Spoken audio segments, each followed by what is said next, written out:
Vastu is very important. अच्छा, तो अग्निकोण वाला जो एरिया है उसको देख के साउथ ईस्ट वाले एरिया में अग्निकोण रखते हैं, और अग्नि और पानी का सेम प्लेटफॉर्म में होना is not correct as per vastu. Kitchen को किस तरीके से डिजाइन किया जाए, और अगर कम स्पेस भी है, मान लीजिए बहुत कम स्पेस में अगर बन रहा है घर, जगह बहुत कम है, तो हम किचन को किस तरीके से डिजाइन करें? ये हो गया किचन की बात जी।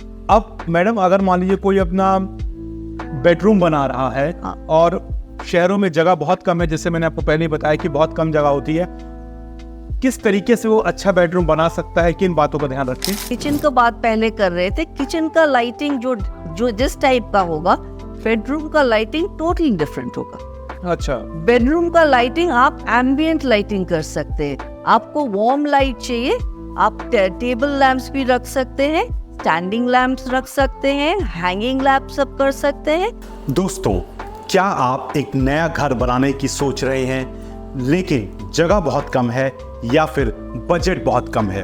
अगर आप एक ऐसी प्रॉब्लम से जूझ रहे हैं तो आज मैं एक ऐसे गेस्ट को अपने स्टूडियो में लेकर आया हूं जो आपको बताएंगी कि कैसे कम बजट में भी आप अपना अच्छा खासा घर डिजाइन कर सकते हैं। तो वीडियो बहुत इंटरेस्टिंग होने वाला है, कहीं स्किप मत करिएगा, और अच्छा लगे तो लाइक, सब्सक्राइब और कमेंट जरूर करिएगा। चलिए अब करते हैं उनसे मुलाकात। तो मेरे साथ अब है माला मजूमदार जी, जो कि पिछले 30 से ज्यादा सालों से एक इंटीरियर डिजाइनर है, जिनके बारे में मैंने आपको बताया। अगर आप घर डिजाइन करें तो आज एक एक बात वो आपको बताऊंगी, कैसे करना है, क्या करना है, सब बताएंगी। माला जी, सबसे पहले स्वागत है, आप यहाँ पर आए। Thank you for having me here. Thank you. बोलिए। माला जी, सबसे पहले घर सपनों का लाइफ में एक बार ही बनता है, जी। कहते हैं ना। आप इंटीरियर डिजाइनर हैं, अब मुझे सबसे पहले बताइए कि जो इंसान अपना घर डिजाइन कर रहा है और घर का बहुत इंपॉर्टेंट जगह होता है उसका किचन, ठीक है, हम किचन से ही स्टार्ट करते हैं। किचन को किस तरीके से डिजाइन किया जाए, और अगर कम स्पेस भी है, मान लीजिए बहुत कम स्पेस में अगर बन रहा है घर, जगह बहुत कम है, तो हम किचन को किस तरीके से डिजाइन करें? मेरा पहला सजेशन है, as an interior designer and with my experience, आप पहले जो किचन का जो भी स्पेस है उस पे आप ड्राइंग पहले बनाइए। अच्छा, विदाउट फेल ड्राइंग बनाए, उसमें फिर नेक्स्ट उसका डिटेलिंग कीजिए कि कितने सारे ड्रॉर्स चाहिए, क्या किस टाइप की ड्रॉर्स चाहिए, कितने स्टोरेज आपको चाहिए। ड्राइंग पहले आपने ये रिक्वायरमेंट आपको बतानी है। इलेक्ट्रिकल पॉइंट्स आपको कहा, क्या क्या गैजेट आपके पास अभी फिलहाल है, ठीक है, ये हो गया। फिर उसके बाद आपको कलर कॉम्बिनेशन क्या चाहिए किचन का। अच्छा, तो आपके हिसाब से आपको ये चाहिए। As a designer I can suggest कि ये कीजिए, ये नहीं कीजिए, हो गया।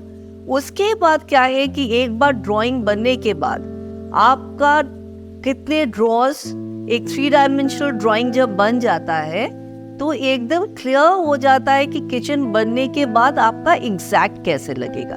तो ये ड्राइंग के ऊपर ध्यान भी देना चाहिए, और अगर एक प्रोफेशनल फी जो है ये अगर डिजाइनर लेते हैं तो ये पे कीजिएगा, तो क्या है आपका काम भी ठीक रहेगा इसमें।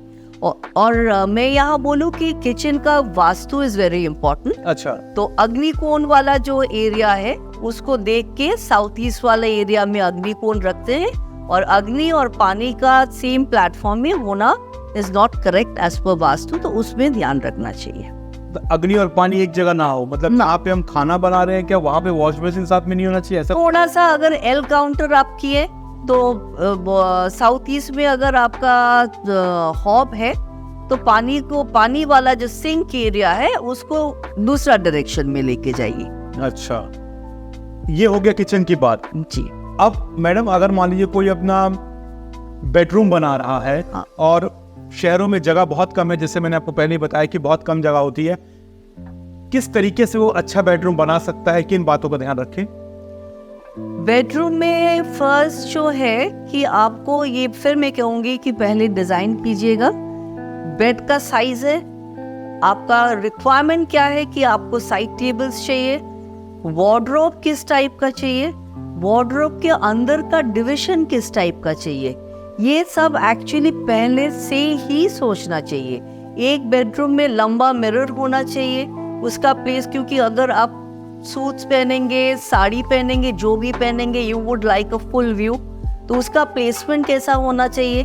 बेडरूम से अगर अटैच टॉयलेट है तो टॉयलेट का दरवाजा कैसे होना चाहिए, टेलीविजन अगर आप बेडरूम में रखना चाहिए तो उस रखना चाहते हैं तो उसका अगर पैनलिंग करना चाहेंगे तो कैसा होगा, पूरा स्पेसिफिकेशन एंड लाइटिंग। आज जैसे हम लोग किचन का बात पहले कर रहे थे, किचन का लाइटिंग जो जिस टाइप का होगा, बेडरूम का लाइटिंग टोटली डिफरेंट होगा। अच्छा, बेडरूम का लाइटिंग आप एम्बिएंट लाइटिंग कर सकते हैं। आपको वार्म लाइट चाहिए, आप टेबल लैंप्स भी रख सकते हैं, स्टैंडिंग लैंप्स रख सकते हैं, हैंगिंग लैंप्स सब कर सकते हैं, लेकिन ये एरिया के हिसाब से आपका बेडरूम का लाइटिंग होगा। सिमिलर टू द फ्लोरिंग, आप कार्पेट्स कहीं भी यूज कर सकते हैं, लेकिन full carpet is not suggested here in India because इतने डस्ट है। आप रग्स यूज कर सकते हैं। So too and you can use the colours according to your choice. छोटे एरिया है तो म्यूटेड कलर्स करिए, कुछ भी एक वॉल है उसको हाईलाइट करिए, कहीं भी टेक्सचर यूज करना चाहते हैं तो टेक्सचर को यूज कीजिए बेडरूम के साइज के हिसाब से। अब मुझे ये बताइए कि इसके अलावा जो अगर हम कहें कि जो गेस्ट रूम है उसको कैसे हम बनाए इंटीरियर डिजाइनिंग में, कैसे? देखिए, गेस्ट रूम को थोड़ा सा वाइब्रेंट बना सकते हैं आप। Different kind of finishes are available. आप स्प्रे पेंट कर सकते हैं, आप लैमिनेशन यूज कर सकते हैं, आप पॉली कोटिंग कर सकते हैं, पॉलिश कर सकते हैं, कुछ भी कीजिए, लेकिन जो भी करेंगे design is like water, it should flow. ऐसा नहीं है कि आप घर में रूम में घुसने के बाद ही एक कहीं आपका फोकस वही बंद हो गया और आपको लगा कि अरे ये बहुत लाउड है, या तो और भी कुछ कर सकते हैं। नहीं, इस सब के लिए आपको पहले वो डिजाइन पहले से आप सोचिए, इसको सोच के फिर उसमें भी लाइटिंग, आप उसमें वार्म लाइट्स यूज करिए, फॉल सीलिंग करिए, फॉल सीलिंग में ट्री लाइट्स करिए, और आपके जो कर्टन विंडो ड्रेसिंग्स है उसको उस हिसाब से करिए। वहाँ ब्लाइंड्स लगा सकते हैं, शेयर्स लगा सकते हैं, शेयर्स के पीछे आप ब्लैकआउट लाइनिंग दीजिए जैसे रोशनी नहीं आए। सो बहुत कुछ कर सकते हैं। अब मुझे ये बताइए, आप भी इंटीरियर डिजाइनर हैं, पिछले 32 साल से अब ये काम कर रही हैं। कितने क्लाइंट्स को बेसिकली आपने सर्व किया होगा अभी तक? I think I have lost count. होगा कितना, बहुत सारे होंगे। Like I don't know. सब अमीर क्लाइंट थे, गरीब भी थे कुछ? नहीं, अमीर का बात नहीं है। ये इसलिए पूछा कि मैं एक मिथ तोड़ना चाहता हूँ। वैसे आज लोग सोचते हैं कि यार इंटीरियर डिजाइनिंग वर्ड इतना बड़ा है, ये एक इंटीरियर डिजाइनर आएगा, लाखों का बजट चार्ज करेगा। आपने इतनी सारी बातें बताई कि बेडरूम ऐसे बनाए, कुछ लोग जो देख रहे हैं वो सोच रहे होंगे यार कि काश हम भी एक इंटीरियर डिजाइनर को अफोर्ड कर सकते हैं। हाँ। तो ये बताइए कि क्या एक इंटीरियर डिजाइनर एक मिडिल क्लास के लिए अफोर्डेबल है? बिल्कुल, it is more important for a middle class, क्योंकि मिडिल क्लास अगर 2 बेडरूम में रहता है तो आपका उनका स्पेस यूटिलाइजेशन, कलर्स, फर्नीचर क्या होना चाहिए, कैसे होना चाहिए, क्या, जैसे आप अगर मार्केट से एक फर्नीचर लेके आए, लगाने के बाद आपको लगा अरे ये अच्छा नहीं लग रहा है, मेरे को कुछ और चाहिए, तब आप लोग खोजना शुरू करते हैं कि मेरा ये बेड ले लोगे? अच्छा, मैं 50% में दे रहा हूँ, मेरे को ये अच्छा होता है कि भाई ये सटाओ इसको। हाँ, तो अगर आप डिजाइनर का प्रोफेशनल एडवाइस लेते हो, जिनके पास एक्सपीरियंस है, क्रेडिबिलिटी है, वो तो अपनी फीस लेंगे ही लेंगे। You are taking a professional fees, उसमें ध्यान मत दीजिए, लेकिन आपको जो प्रोडक्ट मिलेगा, आपको जो सही एडवाइस मिलेगा, इलेक्ट्रिकल मटेरियल का जो एडवाइस मिलेगा, कहाँ कितने पॉइंट्स होने चाहिए उसका जो एडवाइस मिलेगा, लाइटिंग कैसा होना चाहिए, वो जो एडवाइस मिलेगा, that is worth millions of dollars. तो वो क्या एक मिडिल क्लास अफोर्ड कर? हाँ, middle class should do more of interiors than the अमीर क्लास। अच्छा, ये बात मुझे बताइए, जो लोग कुछ मन में सोच रहे हैं यार इंटीरियर डिजाइनर हमने भी करवाया, बोलते कुछ है, देते कुछ है, करते कुछ है, डिजाइन कुछ और दिखाया था, लेकिन जब बन के आया तो कुछ और बन कर आया, ये क्या प्रॉब्लम है? इसको कैसे सॉर्ट आउट किया? नहीं, ये सॉल्व है कि क्लाइंट के साथ इंटीरियर जब बैठते हैं, हम लोग जैसे करते हैं, वो जैसे स्पेस प्लानिंग, मतलब फर्नीचर कहाँ प्लेस किए, उसके बाद क्लाइंट का इच्छा कैसे है, किस टाइप का उनको चाहिए, पुराना पीरियड फर्नीचर चाहिए, नया फर्नीचर चाहिए, मॉडर्न चाहिए, वॉल पैनल्स कैसे चाहिए, क्योंकि आजकल सब गूगल में सर्च करते हैं, lots of materials are available. ऐसे भी मटेरियल्स वो चूज करना चाहते हैं जो हमारे इंडियन सिचुएशन में इट इज नॉट ओके। आप, क्योंकि काफी डस्ट है, आप उसको मेंटेन नहीं कर पाओगे, ठीक है? तो ये जो जब क्लाइंट ने डिसाइड कर लिए तो हम लोग क्या करते हैं, स्पेसिफिकेशन के हिसाब से उनका बजट रेडी करते हैं। स्पेसिफिकेशन में मटेरियल दिखा देते हैं, एक 3 डायमेंशनल ड्राइंग करते हैं। तो 3 डायमेंशनल कलर ड्राइंग जब हो गया तो मतलब आप घर बनने के पहले आपने देख लिया, आपका रूम्स, हर रूम आपने देख लिया। उसके एक प्रोफेशनल फीस होते हैं ज़रूर, लेकिन इसमें क्या है कि आपका बाद में कोई कंफ्यूजन नहीं है।